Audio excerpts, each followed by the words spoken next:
बिस्मिल्लाहिर्रहमानिर्रहीम। Lecture number 54, Thursday, अप्रैल 23।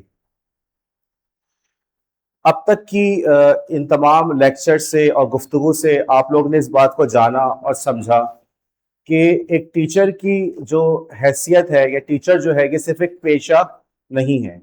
सिर्फ इस चीज़ का नाम नहीं है कि आप क्लास में आए, आपने लेक्चर दिया, जैसे तैसे नॉलेज ट्रांसफ़र की और उसके बाद आप वापस चले गए। एक उस्ताद या एक मुदर्रिस जो है वो बुनियादी तौर पे एक लीडर है और उसके अंदर वो तमाम खुसूसियात होनी चाहिए जो एक लीडर के अंदर मौजूद होती हैं।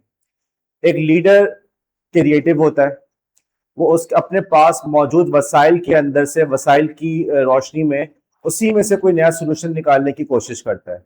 वो इंतज़ार नहीं करता कि मुझे आइडियल कंडीशन मिलेंगी, मुझे प्रोजेक्टर मिलेगा, मुझे क्लास बहुत साफ सुथरी मिलेगी तो ही मैं पढ़ाना शुरू करूंगा।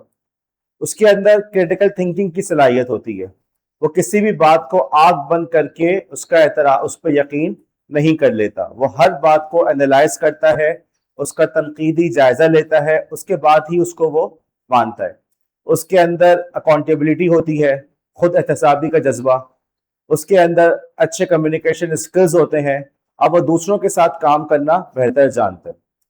इसके साथ साथ एक लीडर के अंदर, जो लीडर के पास जो टूल्स होते हैं, प्लानिंग के टूल्स, वो टूल्स भी उस्ताद को आने चाहिए। उस्ताद ये नहीं कह सकता कि ये जो टूल्स हैं, ये जो चीजें हैं, ये तो मैनेजमेंट वालों की हैं, ये जो है ये तो प्रिंसिपल के लिए है। एक उस्ताद की हैसियत से उसको उन तमाम टूल्स का आगाह होना चाहिए जिन टूल्स की मदद से कोई लीडर अपनी प्लानिंग करता है। जिनमें से एक टूल आप लोग पढ़ चुके हैं जिसका नाम है स्वॉट एनालिसिस, यानी किसी भी चीज के, किसी भी मामले के फवायद और नुकसानात और मुमकिन फवायद और मुमकिन नुकसानात, इन चारों चीजों का, इन चारों पहलुओं का आप हजरात जायजा ले सकें। इसमें मैंने एक बहुत अच्छी टिप दी है, अगर आप उस पर अमल करें कि अपनी रोजमर्रा की जिंदगी के अंदर भी जो चीजें नजर आती हैं उसका भी स्वॉट एनालिसिस करके देखें। मुझे घर जाना है, घर जाने के लिए मैं कोई रिक्शा करवाऊं या मैं चिंची इस्तेमाल करूं, दोनों उसका स्वॉट एनालिसिस करके देख लें। कितनी मामूली सी बात है। रोजाना हम अपने घर जाते हैं इन तमाम इन्हीं रिक्शों के जरिए से, इन्हीं चिंची के जरिए से, लेकिन करके देखें। कॉलेज में आने के लिए मैं वैन लगवाऊं या जो है मैं जैसे अपने चिंची वगैरह के जरिए से आऊं, स्वॉट एनालिसिस करके देखें। जब करेंगे तो आपके अंदर की सलाहियत पैदा होगी और उसी के साथ साथ आप इन टूल्स को यूज करना सीखेंगे। इसी तरीके से एक और सलाहियत जो आपके टीचर में, आपके लीडर के अंदर होनी चाहिए कि वो फ्रेमवर्क्स को पहचाने। उसकी फ्रेमवर्क ओरिएंटेड सोच हो। उसकी ये सोच ना हो कि वो अपने आप को चंद असूलों तक, चंद जाब्तों तक, चंद नसीहतों तक अपने आप को महदूद कर ले। उसकी सोच जो है थोड़ी वसी हो, बड़ी हो और वो बात करे फ्रेमवर्क की। हम एक मिसाल लेते हैं। अरीबा, अगर आप बोर्ड पे तशरीफ लाएं, अरीबा जल्दी से। मसलन आप हजरात किसी जगह पे दावत पे जाते हैं, राइट? या चले आप अपने छोटे भाई या अपने बच्चों को समझा रहे हैं कि बेटा हम जो है राहमीन के घर दावत पे जा रहे हैं, तो आप उसे क्या समझाएंगे? राहमीन के घर पे कैसे बिहेव करना है, क्या क्या बातें आप बताएंगे उसको? पहली बात, इकरा, क्या नहीं करना? ओके, इकरा ने एक रूल बताया कि तमीज से बैठना।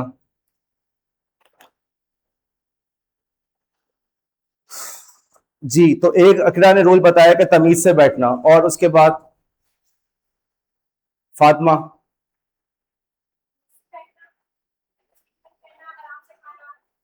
ओके जी, फातिमा को सिर्फ एक ही चीज पता है, तमीज से बैठना, क्योंकि अभी तक वो उसी की कोशिश कर रही है सीखने की। जी हुमा। ओके गुड, सलाम करना, ठीक है, एक बात होगी। उसके बाद अगला, अलिशबा, शरारत ना करना। ओके, और कुछ?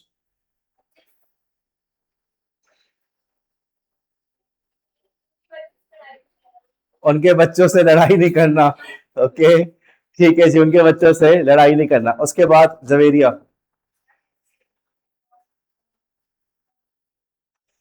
ओके, जवेरिया कह रही है मिसबिहेव ना करना। समरीन आप बताएं। चीजों में ना घुसना। ओके चलें। खाना कैसे खाना? कैसे? ओके। खाना पेट में फैला के मत खाना, खाना तमीज से और आराम से खाना, ठीक है। और कोई बात मिसबा? मिसबा ने कहा बड़ों के साथ अच्छे से रहना, ठीक है। अच्छा, अब जरा सा मैं आगे बढ़ूं, लेकिन आगे बढ़ने से पहले आप हजरात बैठ जाइए, पीछे देख भी ले एक नजर आप लोग, और आप बैठ भी जाइए।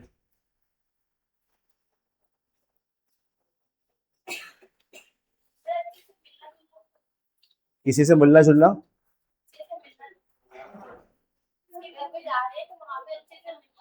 ओके, अच्छे से मिलना जुलना लिखिए, अच्छे से मिलना जुलना।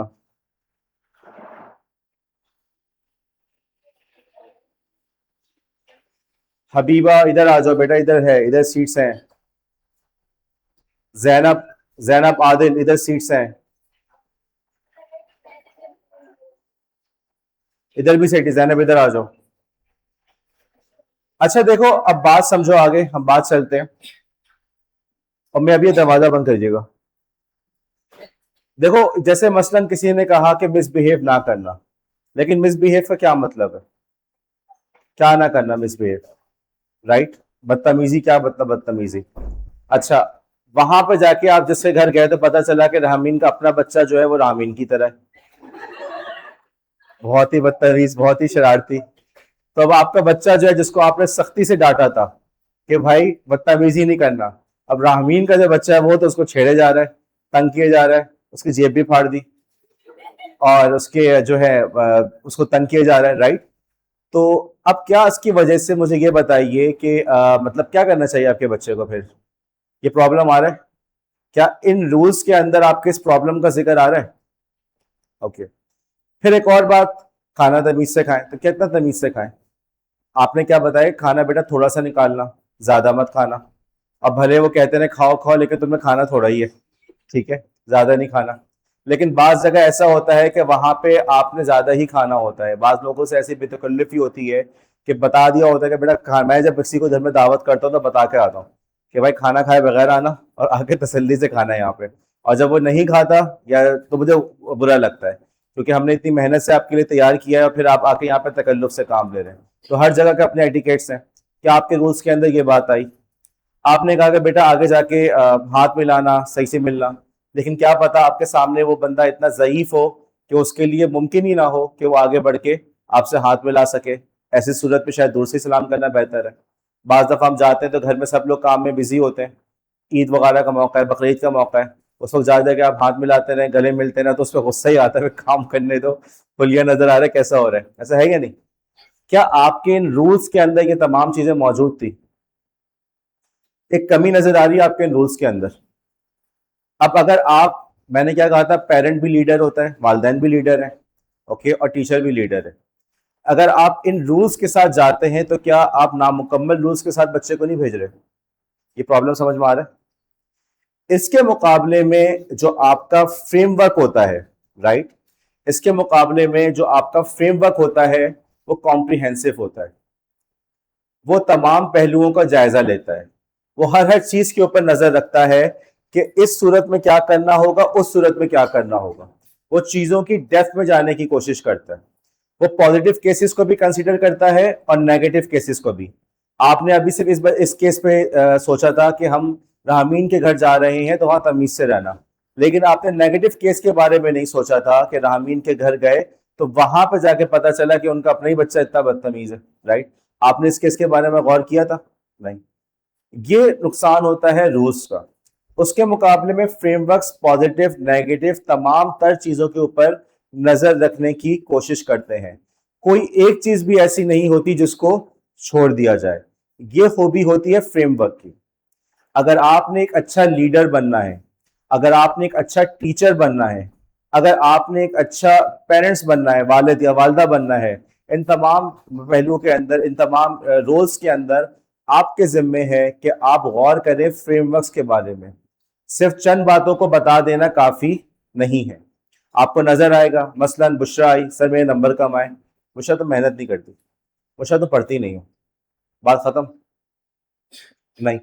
अब आपको अगर मैं बता भी दूं मसलन बुशरा तो मेहनत नहीं करती, तो वो क्या कहे, इससे क्या मेहनत करनी है, दीवार तोड़नी है, क्या करना है, मतलब कौन सा मैंने काम करना है जिसको आप कह रहे हैं मेहनत नहीं करती, या तुम पढ़ती नहीं हो। बात क्या है कि जी बिल्कुल मैं उसको एग्जैक्ट बताऊं कि देखो तुमने फला टॉपिक के अंदर वीकनेस का मुजाहरा किया, तुम्हारे जो है तुम्हें आता तो है लेकिन तुम लिख नहीं पाती। अभी एग्जाम से पहले हम बात भी करेंगे, तो आप में से अक्सर लोगों की गलती क्या थी, आता था लेकिन सही से लिख नहीं रहे थे। और जब कह भी दिया था कि भाई उर्दू में पेपर कर लेना, अंग्रेजी की वहां पे कारनामे मत दिखाना, तो फिर अंग्रेजी में करने की जरूरत क्या थी। ना अंग्रेजी सही से आती है, ना आप लोग लिख पा रहे, कम से कम उर्दू में लिखते रहते आप लोग अच्छी तरह से। बहरहाल, तो पॉइंट क्या था कि एग्जैक्ट पॉइंट बताना है, सिर्फ ऐसे ही चंद मुबहम बातें कर लेने से मसला हल नहीं हो जाता। अगर आप गौर करो तो आपकी जिंदगी के अंदर भी आपके पास बहुत सारे फ्रेमवर्क्स हैं, लेकिन बात वही है कि आपने कभी उस पहलू से गौर नहीं किया होता। जैसे हमने बात की थी, हमने कुछ अर्से पहले डिस्कस किया था कि अनस्टिच ड्रेसेस बेहतर हैं या रेडीमेड ड्रेसेस बेहतर हैं। हम में से हर शख्स ये काम अरसे से करता आ रहा है, 10-15 साल से हम ये कपड़े वगैरह परचेस कर रहे हैं, लेकिन कभी हमने सोचा नहीं कि उसको बैठ के हम शॉर्ट एनालिसिस करके देखें फायदा है या नुकसान है। यही वाली चीज, यही वाला प्रॉब्लम हमें आता है कि हमारी जिंदगी में हमें चारों तरफ बहुत सारे फ्रेमवर्क्स हैं, लेकिन हम गौर नहीं करते। आप गौर करो, आप ट्रैफिक की बात करें तो ट्रैफिक के जो रूल्स हैं, क्या उसमें बात सिर्फ इतनी सी है कि गाड़ी आनी चाहिए? ऐसा नहीं है। आपको गाड़ी चलानी आनी चाहिए, आपको ट्रैफिक के जो कवानीन है उनका भी इल्म हो, जो सिंबल्स लगे हुए उनका भी पता चला हो, जो रोड पे उन्होंने पेंट किया हुआ होता है आपको उसके भी मतलब पता हो कि इसका क्या मतलब है। हाईवे पे जाते हैं चौड़ी सी पट्टी प्रिंट की हुई है, उसका क्या मतलब है, राइट। आपको ये भी पता हो कि जी आपने गाड़ी गलियों में कैसे चलानी है, आपको ये भी पता हो कि गाड़ी जो है आपने हाईवे पे कैसे चलानी है, कंजेस्टेड एरियाज पे ड्राइविंग कर रहे हैं तो वहां पे आपने कैसे करना है। हर चीज का आपको इल्म होना चाहिए। यहां तक कि आपको इस बात का भी इल्म होना चाहिए कि गाड़ी के अंदर अगर छोटे मोटे मसले हो जाएं तो आप उसको सॉल्व कर सकें, आप टायर चेंज कर सकें, आप जो है उसको जो है अगर बैटरी काम नहीं कर रही तो आप उसको दूसरी बैटरी लगा के उसको स्टार्ट कर सकें। अगर आपको ये तमाम चीजें नहीं पता तो क्या आप एक अच्छे ड्राइवर कहलाए जाएंगे? आपके पास एक पूरा फ्रेमवर्क है, देखो कोई चीज छोड़ी इसमें, ट्रैफिक के कवानीन, ट्रैफिक के सिंबल्स, रोड के सिंबल्स, आपके जो है दूसरी गाड़ियों के साथ कैसे बिहेव करना है, गाड़ी कैसे खराब होगी उसमें कैसे करना है, हर चीज के बारे में, हाईवे में कैसे चलाना है, आपने रोड पे कैसे चलाना है, कराची से बाहर निकल जाए वहां क्या करना है, हर चीज का इसमें आ रहा है। कोई चीज बच रही है इसके अंदर? जो अच्छे ड्राइवर्स होते हैं वो अपनी गाड़ी के अंदर छोटा मोटा फर्स्ट एड का भी सामान रखते हैं। उनको पता है कि यार गाड़ी ड्राइव करते हुए शायद अचानक ही मेरे सर में दर्द शुरू हो जाए, जिसकी वजह से ऐसा ना हो कि मेरी ड्राइविंग के अंदर मिस्टेक हो जाए और दूसरे को नुकसान पहुंचे और मुझे नुकसान पहुंचे। तो मेरी जिम्मेदारी है कि मैं पहले से उसके अंदर अपने पास छोटी मोटी दवाइयां रखूं कि ताकि एन वक्त पे ये प्रॉब्लम ना हो जाए। क्या ये है या नहीं? अब नजर आया कि फ्रेमवर्क और रूल्स में क्या था।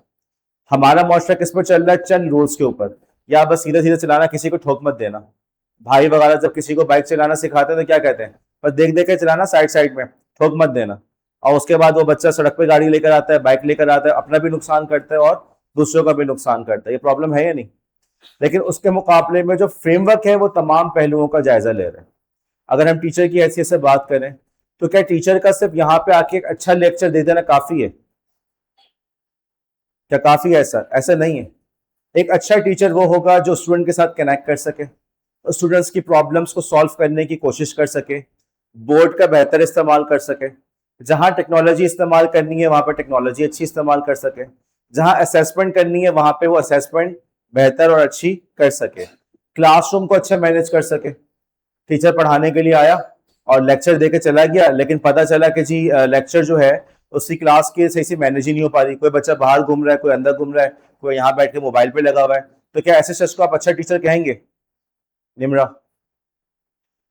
तो आपको यहाँ पे भी नजर आ रहा है, अगर आप गौर करें तो आपको बीएड के अंदर भी एक पूरा फ्रेमवर्क पढ़ाया जा रहा है, हर चीज के बारे में बताया जा रहा है। असेसमेंट कैसे करनी है, क्लास को कैसे मैनेज करना है, टीचिंग एड्स कैसे बनाने हैं, लिटरेसी के लिए क्या कर सकते हैं, हर चीज के अंदर वो आपको कोशिश कर रहे हैं कि कोई भी पहलू तशना ना रह जाए, कोई भी पहलू जो है वो खाली ना रह जाए, हर पहलू के बारे में वो आपको गाइड कर रहे हैं। ये फर्क होता है फ्रेमवर्क का और रूल्स का। अब हम जो है यहाँ पे, अच्छा अब इस टॉपिक से पहले अपना जो टेक्नोलॉजी के हवाले से ये बात करूंगा कि जैसे कि हमारे सब्जेक्ट की डिमांड ये है कि हम सीखें कि क्लासरूम के अंदर टेक्नोलॉजी का कैसा यूज करना है। ओके, आपको ये बात समझ में आए क्लासरूम के अंदर टेक्नोलॉजी का कैसे इस्तेमाल करना है। अब इस बात का मतलब ये नहीं है कि बच्चों के हाथ में आपने मोबाइल पकड़ा दिया तो टेक्नोलॉजी यूज हो गई, ऐसा नहीं। आपने बच्चों से कहा कि बेटे पीडीएफ भेज दिए व्हाट्सएप पे, टेक्नोलॉजी इस्तेमाल होगी नहीं, ऐसा नहीं है। ओके, टेक्नोलॉजी का कॉम्प्रिहेंसिव इस्तेमाल हो, हमारे पास एक पूरा फ्रेमवर्क हो और उसकी रोशनी के अंदर हम जो अपनी क्लास के अंदर टेक्नोलॉजी का इस्तेमाल करें। राइट, देखो वही वाली बात कि सिर्फ ये कह देना कि भाई बच्चे घर मेहमान जब किसी के घर जाओ तो तमीज से बैठे खाना, ऐसा करना वैसा करना, ये चीज काफी नहीं है। उसको पूरा जामे फ्रेमवर्क बताओ, तमाम पहलुओं का उसको पता हो, बल्कि ये भी पता हो कि हमारे घर में कोई आएगा तो हमने कैसे बिहेव करना है। ओके, तो इसी तरीके से सिर्फ क्लास के अंदर सिर्फ को हाथ में मोबाइल पकड़ा देना, लैपटॉप दे देना, पीडीएफ भेज देना, इससे टेक्नोलॉजी इस्तेमाल नहीं हो पाती। आपके पास एक पूरा फ्रेमवर्क होना चाहिए जिस फ्रेमवर्क की मदद से आप तय कर सकें मैंने अपनी क्लास के अंदर टेक्नोलॉजी का कैसे और कितना इस्तेमाल करना है। यहां तक आई। अब ऐसे कुछ फ्रेमवर्क्स लोगों ने पहले से बनाए हुए, हम 3 फ्रेमवर्क्स को कवर करेंगे। एक फ्रेमवर्क है टीपैक, एक फ्रेमवर्क है सैमर और एक फ्रेमवर्क है यूनेस्को का। ये तीनों फ्रेमवर्क्स मेरे पेपर में लाजमन आएंगे और इंशाल्लाह यूनेस्को का फ्रेमवर्क आप लोग के कराची यूनिवर्सिटी के एग्जाम में लाजमन आएगा। ओके, तो लिहाजा इस टॉपिक की इंपॉर्टेंस है और वैसे भी इंपॉर्टेंस है। अगर आप एक अच्छा टीचर बनना चाहते हैं तो आप फ्रेमवर्क ओरिएंटेड सोच के साथ काम करें। सिर्फ ये ना सोचे कि मैंने बच्चों को ने ये करा दिया चलो जी मैं बहुत अच्छा टीचर हो गया, नहीं, ऐसा नहीं है। कॉम्प्रिहेंसिव सोच के साथ, कॉम्प्रिहेंसिव फ्रेमवर्क के साथ काम करें। अभी जिस फ्रेमवर्क को हम कवर करेंगे सबसे पहले वो है टीपैक। लेकिन उस टीपैक फ्रेमवर्क को समझने से पहले हमें एक चीज की नॉलेज होनी चाहिए जिसे कहते हैं वेन डायग्राम। आप में से जिनका मैथ्स का बैकग्राउंड है उनको शायद वो वेन डायग्राम से पहले से वाकिफ हो। कौन कौन लोग वेन डायग्राम से वाकिफ हैं? ओके, क्लास के अक्सर बच्चे वेन डायग्राम से वाकिफ नहीं है। चले हम वेन डायग्राम को डिस्कस करते हैं। अलीमा बोर्ड साफ करें। अलीमा जब भी बोर्ड पे लिखना हो पहले बेटा बोर्ड साफ करो। देखो आप लोग बैठ जाए सब। खतीजा, लाइबा, अब्दुल रहमान।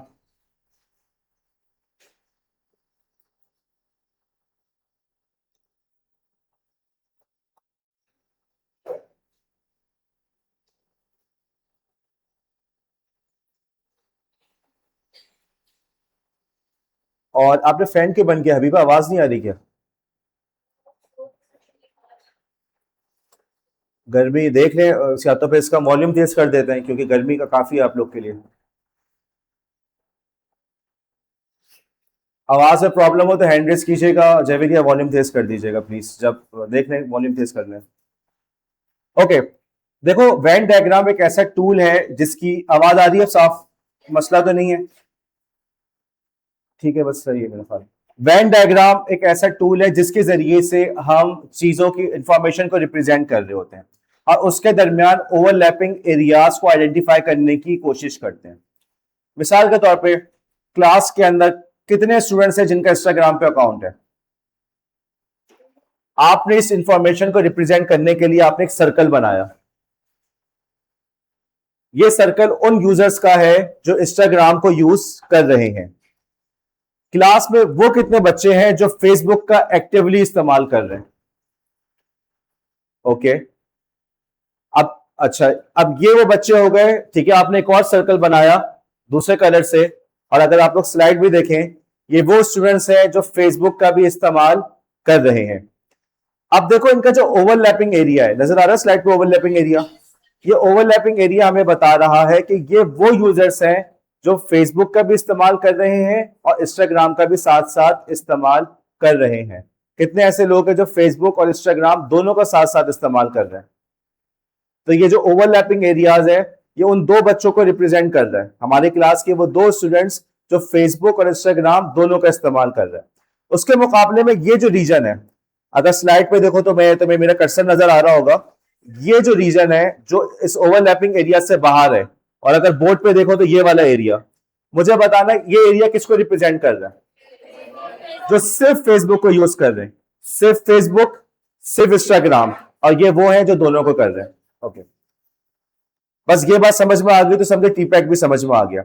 अब इसके अंदर हमने ऐड किया व्हाट्सएप यूजर्स को, तो भाई ये बताना ये कौन सा है जो यहां पे मेरा कर्सर है किसको शो कर रहा है? सिर्फ व्हाट्सएप के यूजर, राइट? जैसे मैं सिर्फ व्हाट्सएप यूज कर रहा हूं। और ये जो सेक्शन है वो किसको शो कर रहा है? व्हाट्सएप और फेसबुक दोनों को कर रहे हैं। और ये वाला रीजन, जी अनिका, ये रीजन किसको शो कर रहा है? जो व्हाट्सएप और इंस्टाग्राम दोनों को कर रहा है। ये जो बीच में रीजन आ रहा है, ओके, ये जो बीच में रीजन आ रहा है, ये किसको शो कर रहा है? तीनों को कर रहा है। कौन है जो तीनों को यूज कर रहा है? ओके, तो हमारे पास ऐसे स्टूडेंट्स आ गए जो इंस्टाग्राम भी यूज कर रहे हैं, व्हाट्सएप भी यूज कर रहे हैं और फेसबुक भी यूज कर रहे हैं। बस ये छोटी सी बात है जो आपको पता होनी चाहिए। अच्छा, अब हम बात करते हैं टीपैक के हवाले से। टीपैक क्या है? टीपैक एक ऐसा फ्रेमवर्क है, जितने भी फ्रेमवर्क अभी हम पढ़ेंगे इंशाल्लाह इसी मतलब आने वाली क्लासेस में, ये वो फ्रेमवर्क है जो आपको बताते हैं कि क्लासरूम के अंदर आपने टेक्नोलॉजी को किस तरीके से इंटीग्रेट करना है। टीपैक के अंदर हुआ कुछ यूं कि जो टीपैक को बनाने वाले भाई थे, उन्होंने कहा कि देखो 3 एरियाज होते हैं। उन्होंने कहा कि एक टीचर के पास टेक्नोलॉजी की नॉलेज भी होनी चाहिए। ओके, टेक्नोलॉजी नॉलेज क्या आ गया? टीके, टी और के। टीचर के पास कंटेंट की नॉलेज होनी चाहिए, क्या हो गया? सी के। और टीचर के पास पेडागोजी भी होनी चाहिए, पी के। टी के, सी के और पी के, बस बात आसान सी बात। उसने कहा कि जब इन तीनों का ओवरलैप होगा तो हम अपनी क्लास के अंदर टेक्नोलॉजी का बखूबी इस्तेमाल कर सकेंगे। तीनों का ओवरलैप होना या तीनों चीजों की नॉलेज का होना जरूरी है। अगर मैं अपने पढ़ाने के स्टाइल के अंदर मेरे पास कंटेंट की भी ग्रिप है, मेरे पास पेडागोजी भी है, अब मैं उस पेडागोजी में टेक्नोलॉजी को यूज कर रहा हूं, तभी हम कहेंगे क्लास के अंदर टेक्नोलॉजी सही से इस्तेमाल हो रही है। ओके, सिर्फ ये नहीं है कि आपने पीडीएफ भेज दिया और कहा कि टेक्नोलॉजी हो गई, ऐसा हरगिज नहीं है। आपकी पेडागोजी, पढ़ाने के अंदाज, आपके कंटेंट की प्रिपरेशन और उसकी डिलीवरी, उन तीनों के अंदर, सबके अंदर टेक्नोलॉजी का इस्तेमाल हो रहा होगा, तभी हम कहेंगे कि हाँ जी आपकी क्लास पर टेक्नोलॉजी सही से इस्तेमाल हुई है। अच्छा, इसको अभी और एक्सप्लेन करते हैं, समझते हैं इसको। अच्छा देखो, अब इसके अंदर ये देखो, ये जो आपका टेक्नोलॉजी और पेडागोजी का जो ओवरलैप आ रहा है, इसे क्या कह रहे हैं? टी पी के। ओके, जहां पे टेक्नोलॉजी का, मेरा कर्सर नजर आ रहा है सबको स्लाइड में, जहां पे टेक्नोलॉजी और पेडागोजी का ओवरलैप हो रहा है, ये क्या हो गया? टी पी और के। अच्छा, सॉरी, और जहां पर टेक्नोलॉजी और कंटेंट का ओवरलैप हो रहा है, वहां पे क्या हो गया? टीसी के। और मुझे अब निम्रा तुम बताना, कंटेंट और पेडागोजी का ओवरलैप होगा वो क्या कहलाएगा?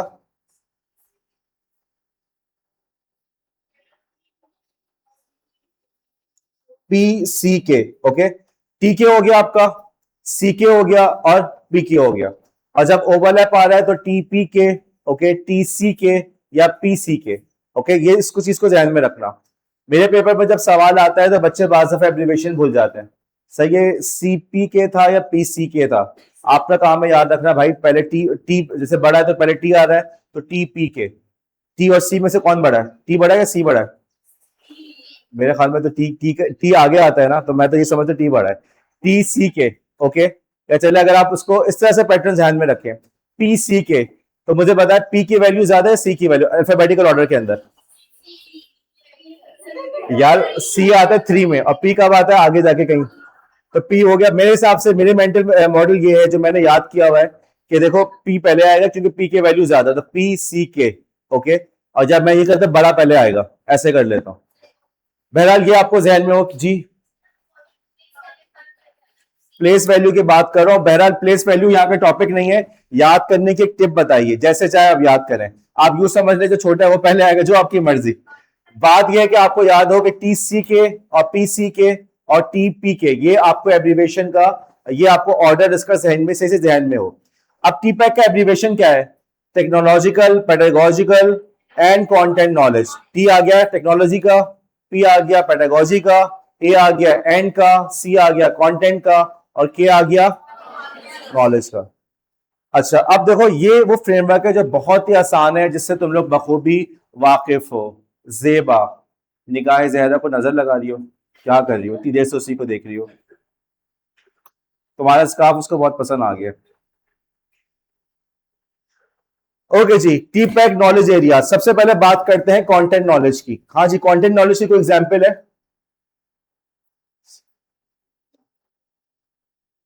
आप लोगों ने कंटेंट का जो सीके के अंदर कुछ पढ़ा है आप लोगों ने? क्या नाम बताओ? आप लोग के कोर्स में ये चीजें शामिल हैं, आप लोग पढ़ रहे हैं। आप लोगों ने इस्लामियत पढ़ी थी? उर्दू पढ़ रहे हैं? राइट। उर्दू की पेडागोजी की बात नहीं कर रहा, उर्दू पढ़ी है, पाकिस्तानी स्टडीज पढ़ी है आप लोगों ने? ओके। या इवन अगर आप में से जो लोग ने इंटर किया हुआ है, जिन्होंने ग्रेजुएशन की हुई है, क्या ग्रेजुएशन के अंदर आप लोग को यह पढ़ाया गया था कि पढ़ाते कैसे? या इंटर में, मैट्रिक में ये पढ़ाया गया था पढ़ाते कैसे? वहां पे उन्होंने आपको कंटेंट नॉलेज दी। बेटा तुम्हें फिजिक्स का पता हो, न्यूटन के लॉज ऑफ मोशन पता हो, तुम्हें लेंसेज के बारे में पता हो, साउंड वेव्स का पता हो, राइट? ये चीजें थी क्या? कंटेंट, कंटेंट मिल रहा था। इस कॉलेज के अंदर भी आपके पास उर्दू का, इस्लामियत का टॉपिक आपको पाकिस्तानी स्टडीज पढ़ाया जा रहा है।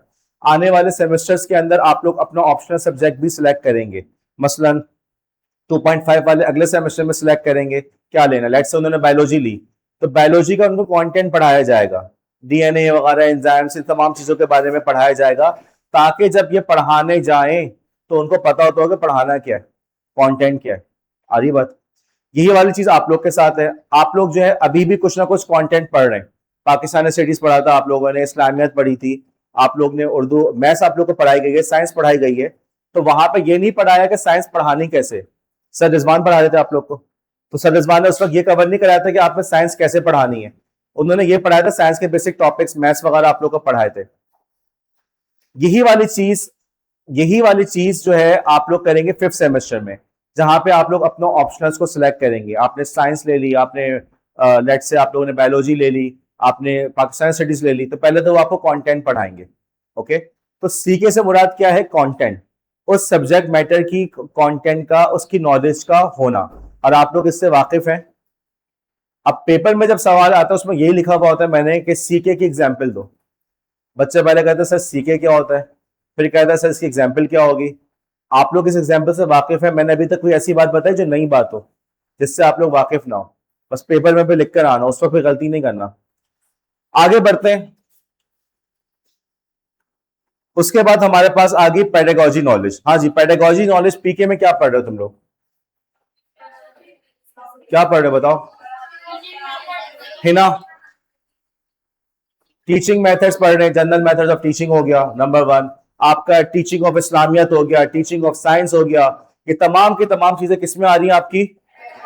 पेडागोजी में। पेडागोजी के अंदर आपको पढ़ाया जा रहा है कि आपने पढ़ाना किस तरीके से, ठीक है। मिसाल के तौर पे आपकी लेसन प्लानिंग आ गई, फिलॉसफी ऑफ एजुकेशन आ गया, एजुकेशन असेसमेंट आ गया। ये तमाम चीजें आपकी आ रही हैं पेडागोजी के अंदर। जनरल मेथड ऑफ टीचिंग हो गए। आप किसी भी क्लास में जाएंगे तो आपकी क्लासरूम मैनेजमेंट, आपकी पेडागोजी, आपकी लेसन प्लानिंग का जो सब्जेक्ट्स पढ़े हैं, क्या यहाँ पे काम आएंगी? नहीं आएंगी। लेकिन ये चीजें जो है किसी भी सब्जेक्ट से ओरिएंटेड नहीं है, किसी कंटेंट से ओरिएंटेड नहीं है। जनरल मेथड ऑफ टीचिंग के अंदर जो भी पढ़ा वो आपकी साइंस, इस्लामियात, उर्दू, इंग्लिश हर जगह पे काम आएगा। लेसन प्लानिंग के अंदर जो भी पढ़ा वो हर सब्जेक्ट के अंदर आप पे काम आएगा। कंटेंट कुछ भी होगा, लेसन प्लानिंग वहां पे आप पे काम आ रही होगी, राइट। इसका किसी के साथ अभी ओवरलैप नहीं है। तुम एग्जाम्पल्स पे गौर करो, जितनी भी मैंने एग्जाम्पल्स दिए, करिकुलम डेवलपमेंट, फिलॉसफी, इनमें से किसी एक का भी ताल्लुक किसी सब्जेक्ट से हो, किसी एक का भी ताल्लुक किसी एक सब्जेक्ट से हो, ऐसा नहीं है, कोई ओवरलैप नजर नहीं आ रहा।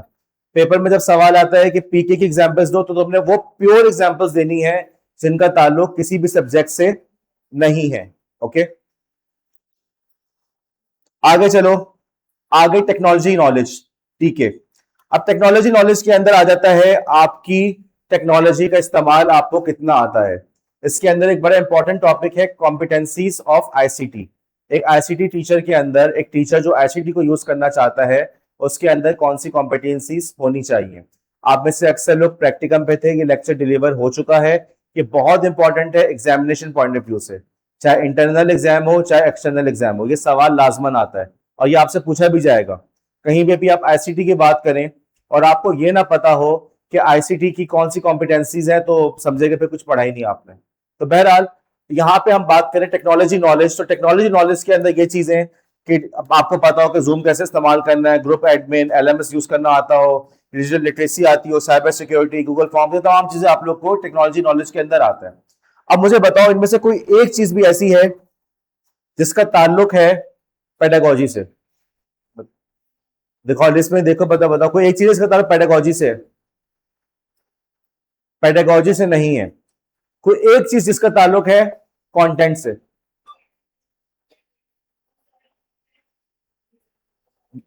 कहां लिखा हुआ है? जवेरिया ने कहा कि आप कह रहे हैं कि जी यहाँ पे जो डिजिटल कंटेंट क्रिएशन जो लिखा हुआ है, क्रिएटिंग डिजिटल कंटेंट, तो क्रिएटिंग डिजिटल कंटेंट का ताल्लुक क्या सिर्फ क्लासरूम से होता है? तो कहीं भी हो सकता है, राइट? तो देखो यहाँ पे नोट करो, ओवरलैप नहीं था ना, हम टीके की बात कर रहे हैं, ओवरलैप नहीं है। अब जब तुमने टीके का बताना है, टेक्नोलॉजी नॉलेज का बताना है, तो तुम वो बातें जिक्र करोगे जिसमें ना पेडागोजी आ रही हो, जिसमें ना कंटेंट आ रहा हो। ओवरलैप हरगिज नहीं आएगा। बच्चे यही गलती करते हैं पेपर में, जब इतने अरसे से पेपर चेक कर रहा हूं, कि वो टेक्नोलॉजी नॉलेज के अंदर उन चीजों को लिखते हैं जिसके अंदर पेडागोजी या कंटेंट का ओवरलैप आ रहा हो। आपने नहीं करना, आपने देख के लिखना है। अगर पेडागोजी नॉलेज चाहिए तो आपने उन चीजों को मेंशन करना है जिसके अंदर कंटेंट वगैरह ना आ रहा हो। अगर आपने कंटेंट नॉलेज का जिक्र करना है तो आपने उस चीज का जिक्र करना है जिसमें ना पेडागोजी हो ना टेक्नोलॉजी। ओवरलैप का ध्यान में रखो। ओवरलैप अगर मांगा है तो ओवरलैप वाला बताओगे, ओवरलैप नहीं है तो ओवरलैप वाला नहीं बताओगे। ओके, अब चलते हैं हम इसका ओवरलैप पे देखते हैं। हमने इस वक्त जो है टीके को समझ लिया, पीके पेडागोजी नॉलेज को समझ लिया, सीके कंटेंट नॉलेज को हमने समझ लिया। अब हम बात करते हैं इसके ओवरलैप की। इस वक्त आपको किसका ओवरलैप नजर आ रहा है? पेडागोजी का और कंटेंट का। और इसका एब्रीविएशन क्या होगा आयशा? PCK। ओके, अब तुम लोग बताओ इसके ओवरलैपिंग में क्या आएगा? रमशा, ओवरलैपिंग में क्या आएगा? जल्दी बताओ, PCK में क्या आएगा? रमशा जल्दी बताओ। तंजीला नहीं पता, thank you Tanzila. Amna,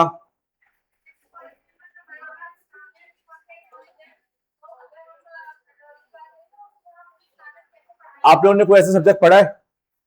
4 year वालों ने पढ़ा हुआ होगा, नाम बताओ। क्या चीज? एक मिनट, मिसबा क्या कह रही हो?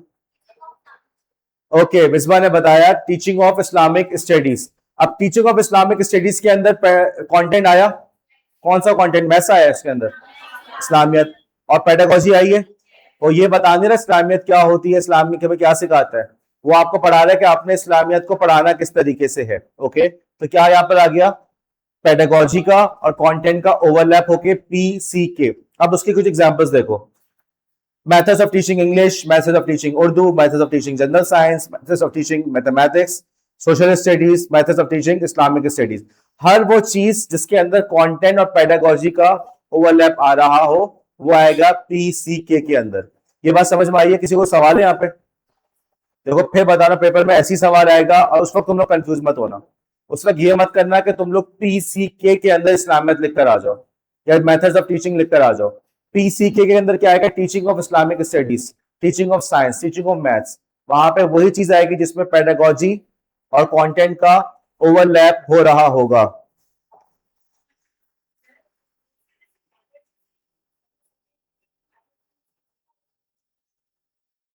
रबिया का सवाल जो मुझे समझ में आया है वो ये कह रही है कि इसमें सिर्फ मेथड्स आएंगे।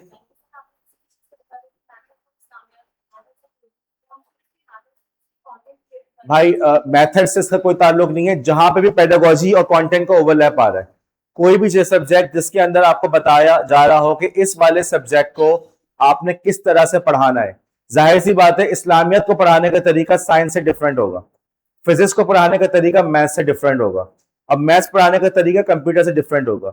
जहां पे भी आपके पेडागोजी और कंटेंट के ऊपर ओवरलैप आ रहा हो, अब चाहे उसका नाम हो मेथड्स ऑफ टीचिंग इस्लामियत, चाहे उसका नाम हो टीचिंग ऑफ इस्लामियत, कुछ भी इसका नाम हो, लेकिन जहां पे आपको ओवरलैप नजर आ रहा है वहां पे हम कहेंगे कि पेडागोजी और कंटेंट का ओवरलैप हुआ है। आगे बढ़े। अब आपके पास एक दूसरा ओवरलैप है जहां पे टेक्नोलॉजी और कंटेंट का ओवरलैप नजर आ रहा है। ओके, टेक्नोलॉजी और कंटेंट का ओवरलैप नजर आ रहा है। एज ए टीचर आप लोग अपने कंटेंट को बनाने के लिए या कहां कहां टेक्नोलॉजी का इस्तेमाल कर सकते हैं? मसलन आपने कहा कि मैं पढ़ाने के लिए प्रोजेक्टर का इस्तेमाल कर सकता, सॉरी, कंटेंट को प्रिपेयर करने के लिए या कंटेंट को डिलीवर करने के लिए आप कहां कहां पे टेक्नोलॉजी का इस्तेमाल कर सकते हैं, राइट। मिसाल के तौर पे आपने कहा कि मैं गूगल मैप्स को यूज कर लूंगा, बच्चों का मैं पढ़ा रहा हूँ, पाकिस्तान की ज्योग्राफी पढ़ा रहा हूँ, अब मैं लाहौर तो लेके नहीं जा सकता, इस्लामाबाद तो लेके नहीं जा सकता, मैंने गूगल मैप्स पे ये कंटेंट तैयार किया, ओके, गूगल मैप्स की मदद से। मैंने अपने लेक्सन प्लान बनाने के लिए मैंने चैट जीपीटी को यूज किया, टेक्नोलॉजी हो रही है, राइट। मुझे वेरीफाई करना था, किसी बच्चे ने मुझसे सवाल पूछा, मुझे टाइम नहीं है, मैंने जाके फॉर एग्जाम्पल मैंने गूगल से सर्च किया, राइट। कंटेंट ही बन रहा है, लेकिन कंटेंट किसके साथ बन रहा है? टेक्नोलॉजी के साथ, ओके। तो या मैंने ई बुक्स पढ़ ली, मैंने यूट्यूब की वीडियोस देख ली, इंफोग्राफिक्स देख लिए, ओके। इन तमाम चीजों के अंदर आप कंटेंट को बनाने के लिए आप टेक्नोलॉजी का इस्तेमाल कर रहे हैं, ओके, ताकि आपके जो कंटेंट है या कंटेंट की डिलीवरी है वो पहले से बेहतर हो जाए। उसके बाद आपके पास आ गया टेक्नोलॉजी और पेडागोजी का ओवरलैप, TPK। अब मुझे बताओ इसमें तुम्हारे ख्याल में क्या आएगा?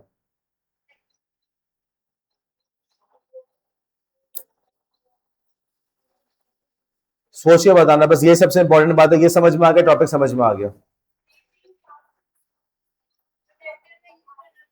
पासवर्ड स्ट्रॉन्ग इस्तेमाल करना, ये कह रही हो? गुड गुड गुड गुड, जबरदस्त। अलिशबा, सॉरी, वरीशा, वरीशा ने बहुत अच्छी एग्जाम्पल दी। यहाँ से किसी की आवाज आ रही थी प्रोजेक्टर पे पढ़ाना, वरीशा की एग्जाम्पल मुझे बहुत अच्छी लगी।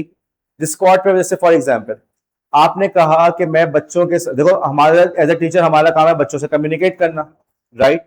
अब बच्चों से कम्युनिकेट करने के मेरे पास कौन कौन से तरीके हैं? बहुत सारे तरीके हैं, और उनमें से एक तरीका मैंने सोचा, देखो जो मैं बच्चों के साथ कम्युनिकेट कर रहा हूँ पेडागोजी का हिस्सा है, उसके अंदर मैंने सोचा कि मैं यूज करूंगा लेट्स से डिस्कॉर्ड को, ओके। तो इसमें टेक्नोलॉजी इस्तेमाल हो रही है, मुझे डिस्कॉर्ड का इस्तेमाल आना चाहिए, और साथ ही साथ मैं उसको किस लिए इस्तेमाल कर रहा हूँ? अपनी पेडागोजी के लिए, टीचिंग के लिए, असाइनमेंट्स पहुंचाने के लिए, बच्चों से कम्युनिकेट करने के लिए।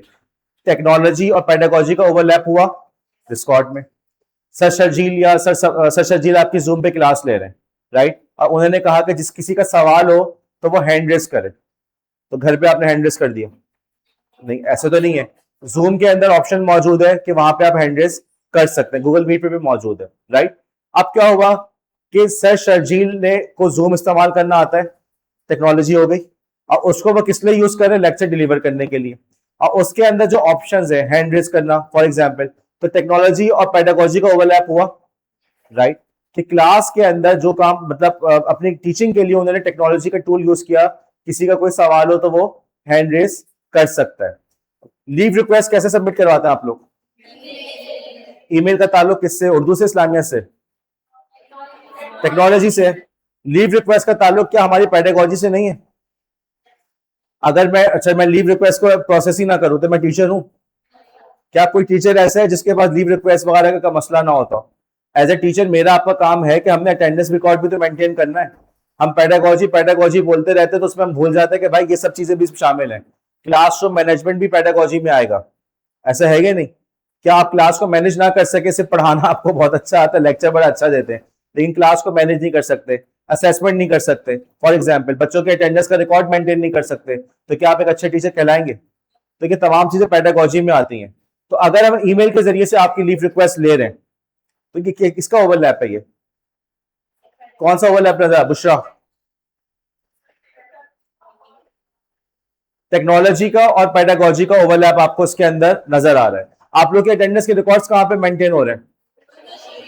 नजर आ रहा है सबको? गूगल शीट का ताल्लुक किस चीज से है? और आप लोग का जो अटेंडेंस रिकॉर्ड है ये पेडागोजी है या कंटेंट है? क्या ओवरलैप हुआ यहाँ पे? ये बात आई समझ? तो TPK, टेक्नोलॉजी और पेडागोजी के ओवरलैप के अंदर वो चीजें, वो जगह जहां पे आप टेक्नोलॉजी की मदद से अपनी पेडागोजी के नीड्स को पूरा कर रहे हो। और यहां से किसने कहा था प्रोजेक्टर? और लाइबा ने कहा कि प्रोजेक्टर के जरिए से आप पढ़ा रहे हैं, अगेन पढ़ा क्या रहे हैं? पढ़ा रहे हैं ना, कंटेंट डिलीवर कर रहे हैं, पेडागोजी में आता ही नहीं आता, लेकिन किसकी मदद से कर रहे हैं? तो क्या हो गया, किसका ओवरलैप हो गया? ये टेक्नोलॉजी और प्रोजेक्ट पेडागोजी का ओवरलैप हो गया। अच्छा, अगर मैं सिर्फ पढ़ा रहा हूँ कि प्रोजेक्टर कैसे इस्तेमाल करते हैं, ये क्या बनेगा?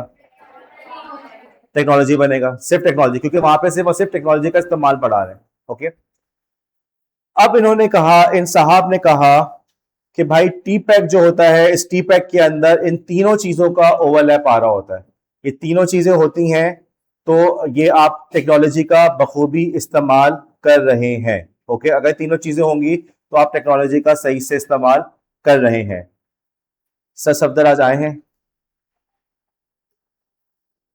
ओके, चले मैं इस लेक्चर को यहाँ खत्म करता हूँ। ये बहरहाल टीपैक, सैमर और यूनेस्को फ्रेमवर्क बहुत इंपॉर्टेंट टॉपिक है, और शायद गलती ये रही कि आप लोग के आने का इंतजार करते रहे, इसलिए हमसे गलती हो गई। बहरहाल इंपॉर्टेंट टॉपिक्स हैं, इसको समझना जरूरी है।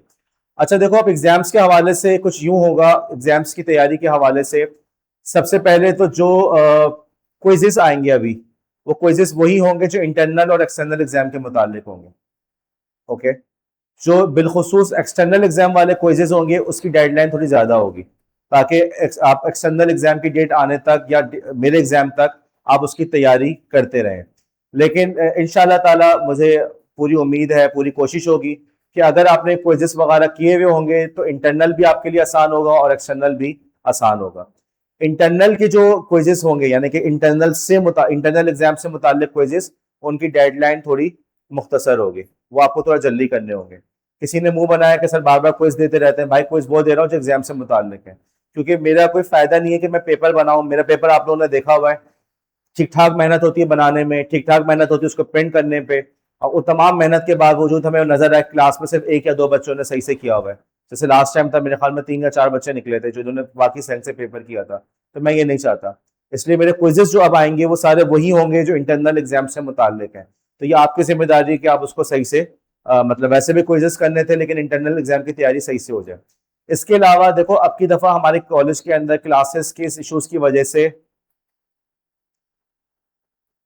क्लासेस के बार बार मुअत्तल होने की वजह से, और फिर आप लोग के प्रैक्टिकम की वजह से क्लासेस हमारी काफ़ी मिस हुई हैं। तो जो हमारी वेबसाइट है उसके ऊपर इन तमाम चीज़ों की डिटेल्स आप लोग को मिल जाएंगी। कोई सवाल हो, कुछ हो, आपको नजर आएगा सर फला टॉपिक मुझे नहीं समझ में आया और वेबसाइट पे भी नहीं है, तो आप मुझे बता सकते हैं, उसके भी फिर नोट्स वगैरह का इजाफा हो जाएगा। पेपर आसान नहीं आएगा, ना इंटरनल का ना एक्सटर्नल का, क्योंकि मैं पहले कल भी ये बात बता चुका हूँ, रिसोर्सेज मैं सारी प्रोवाइड कर रहा हूँ। क्लासेस भले ना हुई हो, लेकिन आप लोग के लेक्चर्स मौजूद हैं, ऑनलाइन लेक्चर्स मौजूद है। अब उसको कवर करना बहरहाल आप लोग की जिम्मेदारी थी या है। Okay, thank you.